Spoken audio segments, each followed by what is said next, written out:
राजस्थान प्रशासनिक सेवा RAS परीक्षा में सफलता हासिल करने वाले गरीब किसान और टीवी रिपेयर करने वाले मिस्त्री के बेटों सहित राजकीय सेवा में नवचयनित युवाओं का ग्राम पंचायत दाड़दा तुर्की में सरपंच अब्दुल करीम के नेतृत्व में भव्य स्वागत और सम्मान समारोह आयोजित किया गया।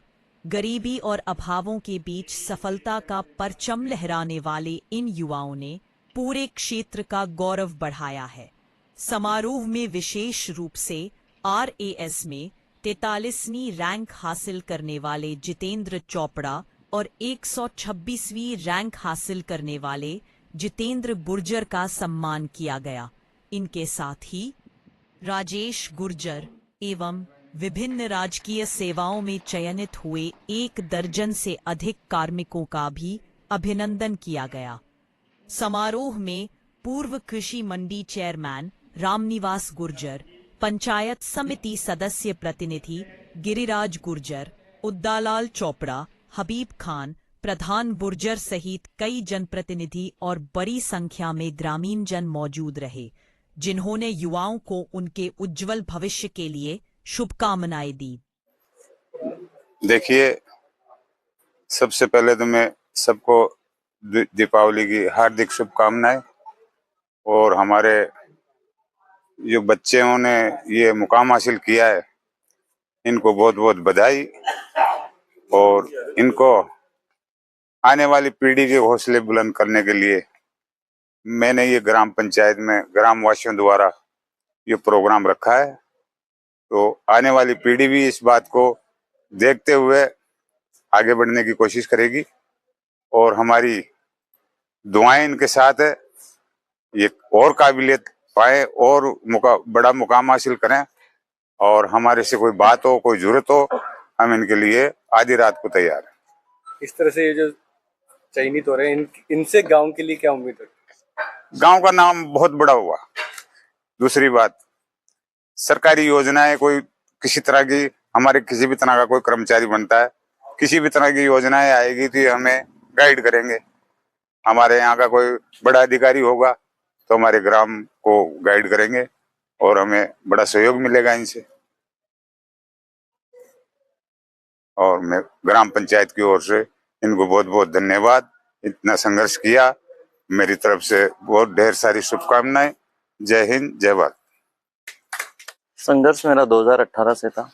2018 में कोऑपरेटिव इंस्पेक्टर के तौर पे मेरा सिलेक्शन हुआ। उसके बाद ये एक मेरे लिए पहली सीढ़ी थी, तो मैंने निरंतर इस परीक्षा के लिए तैयारी की और अंत में ये 43वीं रैंक मुझे जो मिली वो ठीक है। ईश्वर ने इतना कुछ सोचा है तो बेहतर है। किस तरह से इस सफलता को देखते हैं, किसका श्रेय है, कहाँ से तैयारी की है? सफलता का श्रेय परिवारजनों को और अपने दोस्त और टीचर्स हैं, इनको मैं देना चाहूँगा। सभी दोस्तों का, स्पेशली जो गांव के दोस्त हैं, उनका भी बहुत सपोर्ट रहा। उन्होंने हर टाइम पे कोई भी परिस्थिति रही तो साथ खड़े रहे। इस तरीके से आपका पूरा संघर्ष रहा है? संघर्ष सर बेसिकली ये होता है कि आप के लाइफ में हर दिन एक उतार चढ़ाव आता है। तैयारी के दौरान भी प्री मेंस इंटरव्यू 3 चरण होते हैं। हर चरण में आप हताश होते हो और हर चरण में आपको फिर से हर दिन उत्साह के साथ पढ़ाई करनी होती है।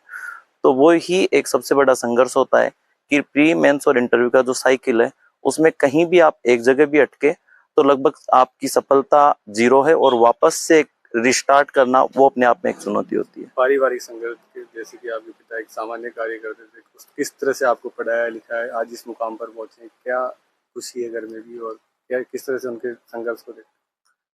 पारिवारिक संघर्ष होता है, ये पापा ने अपनी जगह पे जो अपना काम था वो किया, कभी भी आर्थिक रूप से किसी तरह की समस्या नहीं आने दी। और बाकी के जो फैमिली मेंबर्स हैं, बड़े पापा रहे हैं या ताऊ जी जो भी हैं, फैमिली में जो ब्रदर्स हैं, वो अपने आप में इंस्पिरेशन है। उन्होंने सबने भी अपना सपोर्ट जितना हो सकता था वो किया।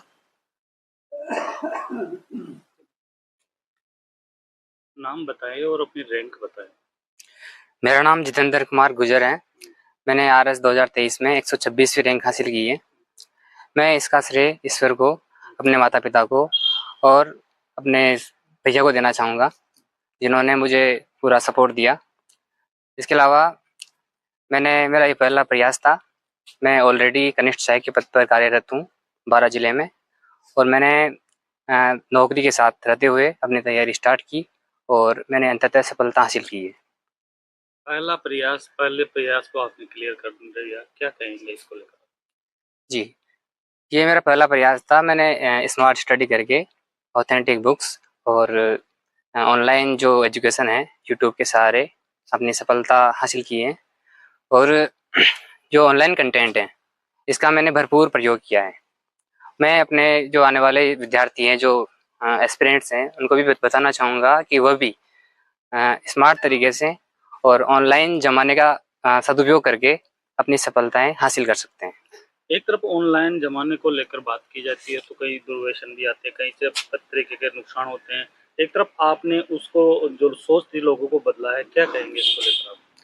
मैं बताना चाहूँगा कि ऑनलाइन ज़माने की भी एक चुनौती है, क्योंकि ऑनलाइन ज़माने के साथ साथ एक जो अनावश्यक इन्फॉर्मेशन है जो अपने मस्तिष्क को एक तरह से डैमेज कर सकती है, अपन ओवर थिंकिंग स्ट्रेस वाली स्थिति बन सकती है। इसके अलावा जो वल्गर वीडियो जो आदमी को अनैतिक बना सकता है और अपने जो लक्ष्य हैं उससे भटका सकते हैं। तो मैं सभी को कहना चाहूँगा, आने वाले स्टूडेंट्स को, कि वह इसका सदुपयोग करें एक सीमित तरीके से और लक्ष्यबद्ध होकर अपने तैयारी को सफलता की ओर अंजाम दें। किस तरीके से आपका पूरा संघर्ष रहा है? देखो, मेरा ज़्यादा लंबा संघर्ष तो नहीं रहा है, क्योंकि ये मेरा पहला प्रयास था और मैंने लगभग 1 साल में ही ये मुकाम हासिल किया है। तो मैं बताना चाहूँगा कि आप एक निश्चित और थोड़ा स्मार्ट तरीके से अगर मेहनत करें तो आप अपनी सफलता हासिल कर सकते हैं। देखिए, बात करें कुछ लोग हैं जो तैयारी करते हैं पर बाद में ज़िंदगी से हताश हो जाते हैं, उन लोगों को क्या मैसेज देना चाहेंगे? देखो, ज़िंदगी से हताश होने की ज़रूरत तो नहीं है, क्योंकि ज़िंदगी केवल एक नौकरी के भरोसे नहीं है। आरएस भी एक नौकरी है जस्ट। तो अगर ये इस लक्ष्य हासिल नहीं हो पाता है तो और भी बहुत सारे लक्ष्य हैं। आप राजनीति में आ सकते हो, बिजनेस की दुनिया में आ सकते हो, अध्यापक बन सकते हो, अलग अलग तरीके से आप अपने जो सामाजिक सेवाएं कर सकते हो। केवल आरएस बनना ही एक लक्ष्य बनाना है, मैं ऐसा नहीं मानता हूँ। मेरा भी एक प्लान बी था, अगर मेरा इसमें नहीं होता तो मैं दूसरा प्लान बी के लिए तैयार था। मैं अपनी तैयारी के लिए जो असिस्टेंट प्रोफेसर हैं इसके लिए एमए और नेट करने की सोच रहा था। अगर इसमें आरएस में नहीं होता तो मैं इसके लिए भी बिल्कुल तैयार था। अपनी जो उपलब्धि हासिल की इसका श्रेय किसको देना चाहेंगे आप? मैं अपनी उपलब्धि का श्रेय अपने माता पिता को, जिन्होंने पूरी तरह मुझे इसका सपोर्ट दिया और हमेशा कभी भी हताश नहीं होने दिया, और अपने भाई को, जिसने मुझे हमेशा जब जयपुर भी रहा तो मतलब पूरी तरह सपोर्ट दिया हर प्रकार से। तो मैं इन तीनों को देना चाहूँगा। देखिए, रिजल्ट आया, जिस दिन भी गांव में दिवाली हुई, आज फिर दिवाली हुई, आपका स्वागत हुआ, क्या कहेंगे? मैं इसके लिए अपने जो ग्रामवासी हैं, सरपंच साहब हैं, उन सभी को तहे दिल से सम्मान पूर्वक धन्यवाद देना चाहता हूँ, जिन्होंने मुझे इतना सम्मान दिया। और इस सम्मान से जो आने वाले जो अभ्यर्थी हैं, विद्यार्थी हैं, उनको भी प्रेरणा मिलेगी, वो भी आगे अपने लक्ष्य की ओर बढ़ें, चाहे वह इंजीनियर बनना हो, डॉक्टर बनना हो, आरएस बनना हो, या कोई राजनीतिक क्षेत्र में आना हो। इस गांव के लिए कुछ करने की सोच? जी, मैं अपने गांव के जो आने वाले स्टूडेंट्स हैं उनको प्रेरित करूंगा, और जो किसी भी प्रकार की जो अन्य सामाजिक प्रॉब्लम है उसके बारे में भी मैं उनको अवेयर करने की कोशिश करूंगा। क्या आगे भी आरएस की दोबारा तैयारी, आईएएस की तैयारी करने का? जी नहीं, मैं आरएस की तो नहीं करूंगा, क्योंकि मुझे जो आरपीएस की जो पोस्ट मिली है मैं उससे काफ़ी संतुष्ट हूँ। हाँ, लेकिन यह है कि आगे अगर मुझे यूपीएससी करने की अगर मैंने सोचा तो उसकी ज़रूर करूँगा। फिलहाल तो मैंने सोचा नहीं है। Thank you.